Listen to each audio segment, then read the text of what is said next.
You want to talk first? Or? Yeah. Peace. Here on the mic, and we are live here, and I have a special guest with me. I was actually supposed to go live and do something with my internal awareness book, not book, internal awareness group study, but instead I took this opportunity to link up with somebody that is very important in my community and that is doing great work. Honestly, when I heard about what he was doing, I was like, man, I gotta get this guy on my platform, and I gotta spread this type of work because not enough people are doing it, and I feel like it's just as important. It's just as important as what I'm doing, if not more, because as this world gets more wicked, we need people to protect our children, and yeah. So without further ado, I'm gonna allow him to introduce himself, and I'm just gonna break down the questions that I have for him, and we're gonna lay this thing out so you guys know what's going on in totality. So, without further ado, How you doing? My name is Earl Tywman. I am the creator of Gotcha Predators on YouTube. What I do is I confront men who are willing to meet up with children to have sexual encounters, and I ask them a few questions. I call the cops when available, and that's all I really do. It's not as difficult as it sounds, but there is a lot to it. It's a lot more than just meeting up with a guy. I have trial coming up. I'll talk to you about that. yeah, I do talk to the police. They know who I am. But surprisingly, I was able to catch over 30 plus guys last year. So just in this area alone. So okay, that's dope. Now, what is it like? What's the process? If that's okay, I don't know if you. yeah, I'll there's certain things I don't say. Right. I can tell you. Basically, it's just any dating app, any app. You're able to talk to other people. You can be a target of someone for a sexual encounter or something that you're not looking for. So most dating apps have that filter where you can see how far people are away from you and stuff like that. Mm-hmm. And so that's how I'm able to see where these men are exactly, and they can see where I am. And so in this general area is where all of Southern California is where I kind of patrol. Right. So part of the process is just I have different decoys, different pictures I use. Everyone is 18 of age that I use other pictures, and so I just go on there posing as an underage child. So initially they think I'm 18. Once we start talking, I let them know I'm only 14, 13, 15. And if they continue to talk and they want to meet up, that's when I decide to meet up with them and confront them about it. Yeah, that's pretty great. So that's it. Wow. Yeah, and this is something that is honestly, I feel like when growing up, I heard a lot of pedophilic type of things going on in schools in this area specifically. So Southern California, and it's just rampant. Like I thought it was just honestly the high school that I went to and the surrounding high schools, but man, it's all types of crazy. So what is like what's like your restrictions? Like what can you do versus what you cannot do versus that, like when it comes to being the police versus like what. Yeah, so I'm definitely not, me. I'm not right. I'm not the police or anything close to it. Right. But what I can do as a citizen is if they're breaking the law, I can confront them about it. I can call the cops and have the cops there to either arrest them, investigate, and stuff like that. But what I've come to find out is the law is very tricky, and it works in their favor. Right. So sometimes the best way to do things is to just let the public see who they are, because sometimes public shaming is way worse than going to jail for a couple of nights. Like I like the way he is, it's aggressive, and he makes me want to jump in here and kick some ass as well. And I don't even know how you would restrain yourself from strangling, the people that you come into contact with. So, it's do you recruit, or do you just allow people to come to you and say, hey, I want to catch some of these dudes? No, I mean, I've had people come up to me and want to be a part of it. I've had some bad encounters initially when I first started. People initially seeing the profit from it, and that's not why I started. Money was being talked about before I was even thinking about anything like that. So that turned me off to having other people involved. I keep it about what I believe in, and that's just protecting the kids. So yeah, I don't recruit. People want to help. There's a vetting process because these situations are unstable. Is you never know what's going to happen, and you have to be able to have a steady head on to be able to deal with those situations and deal with what they're going to say to you because the things they say and the things that they send you are very explicit, and you got to be able to handle them. Yeah.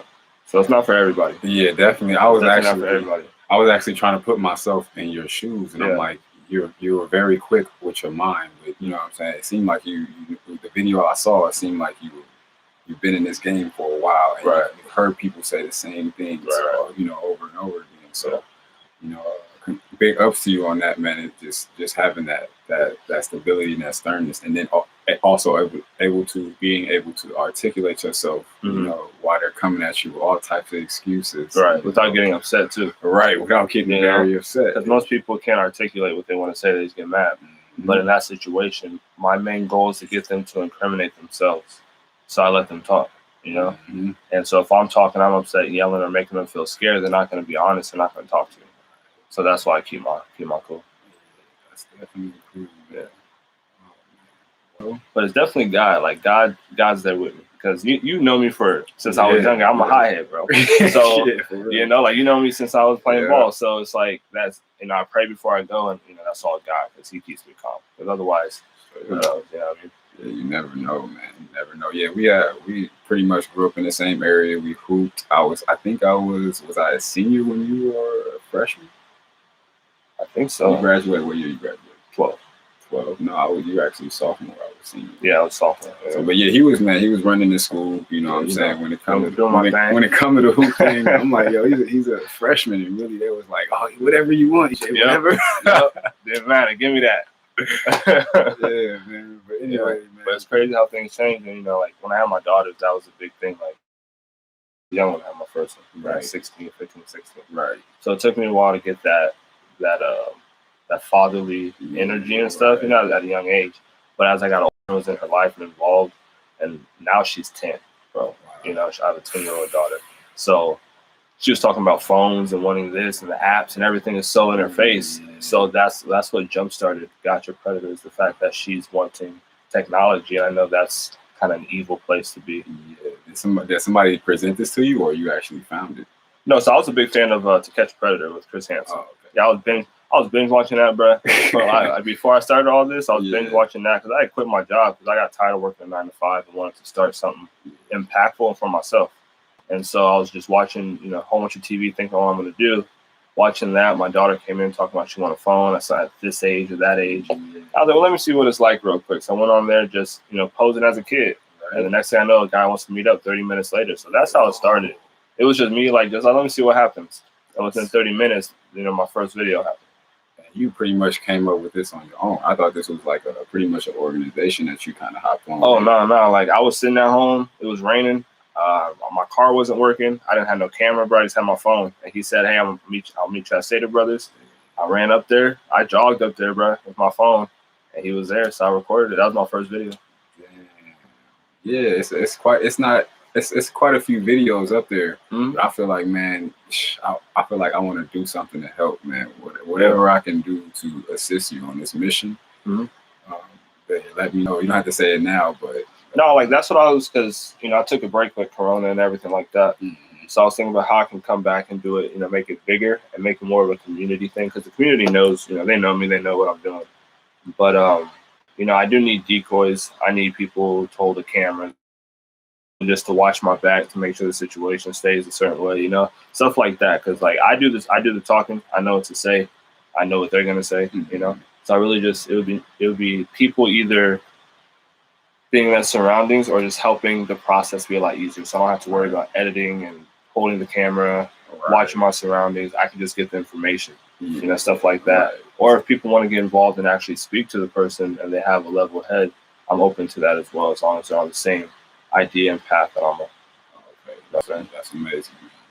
Yeah, one thing I heard somebody say through the grapevine is that this is dangerous. It's like, yeah, of course it's dangerous, but it's like, my mama hate that I do it. My mama hate it, man. But it's like you got to, man. It's especially when you're in a situation where you got a daughter, and That's my thing. You know, my daughters they were in this area. You know what I mean? So, you know, as a parent, you always say you'll do anything to protect your child. Shit. But a lot of people, when they hit me up saying, "Hey, I want to go out with you," and their parents, once I hit them up, like, "Hey, you ready?" They back out. So it's like, how far will you really go for your kid? And that's kind of how I took it. Like, there's only so much I can. You know, that's one thing I can do is make sure that they know that in this area there are people looking out for pedophiles. So, you know, our kids feel a little bit safer to go outside. Yeah, and as I study and as I actually look into the law and things that are going around with the government, we see that the law it doesn't really protect us against these things, and it actually protects them in some strange ways. So this is once again public humiliation, and people know in your face it's a wrap. You know what I'm saying? Yeah. It's a wrap. So you know, once again to that. I caught a guy from my high school. We went to school together. You know, and it's on my YouTube channel, High School Reunion. And like, I knew this guy, and he hit me up. He was upset, telling me to take the video down, threats and all that stuff. But at the end of the day, it's like, you know, as you're grown, you know, man, woman, whatever, you make a decision, you gotta live with that. And especially as a black man myself, if I make a decision, that's a wrap. You know, I gotta live with whatever happens from the decision I decided to take. So that's the mindset I go into. These men are making a decision. You know, I'm not tricking them into coming. You know, yeah, they think I'm an adult, and then I tell them I'm a certain age. Right. But as an adult man myself, if I'm on an app and a girl says, "Hey, I'm only 14," I'm not gonna want to meet up with you. I'm not gonna talk to you. I'm gonna block you and all that stuff. Right. So as a grown man, once you make that decision, then you gotta live with the consequences. Yeah. So that's my mindset when I go into it. Yeah, straight up.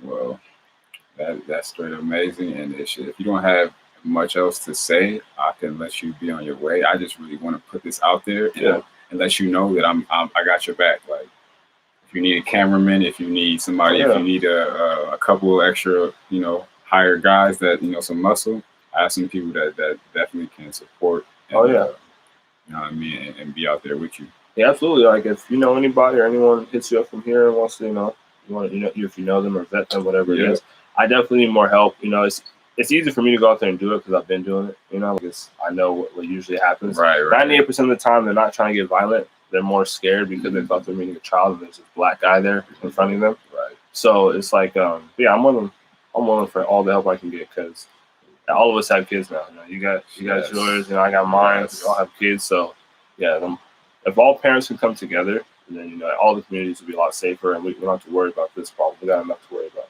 Straight up. So yeah. But yeah, I just wanted to put that out there and publicize it even more so that, you know, it circulates and hopefully it spreads and provokes more people like my guy UJ here. Yeah, we need more people like that. I mean, to go out there and just instead of watching and sitting back, go out there and do something about it. Yeah, because once again, the law has pretty much failed us in this sense. We gotta take action, and we can deal with them as much as we can, and try to, you know, use the law how it should be used. Mm-hmm. But at the end of the day, we can do better than that. We can put it in our hands and be safe with it, and be responsible. So, well, you can't. The law is written by pedophiles. Right? Bottom line, the pedophiles that write the law, so of course they're going to have loopholes and work in the favor of other pedophiles. So as parents, you know, there's certain things that we got to say, hey, let the lawmakers do their job and do what they're supposed to do. But when it comes to our kids, that's our job. You know, so that's how I took it. It's our job. I'm gonna protect my child, and whatever happens to me happens to me. But that's my kid. See, look, I told you, articulate man. He's sharp up here. So yeah, if you don't have nothing else for the stage, then we can cut it right here. And enjoyed that, and I hope y'all take action. Appreciate it, man. Yep. Good to see you too, man. It's been years, dog. All right, likewise, man. Gosh. All right, y'all. Peace. Yeah, man.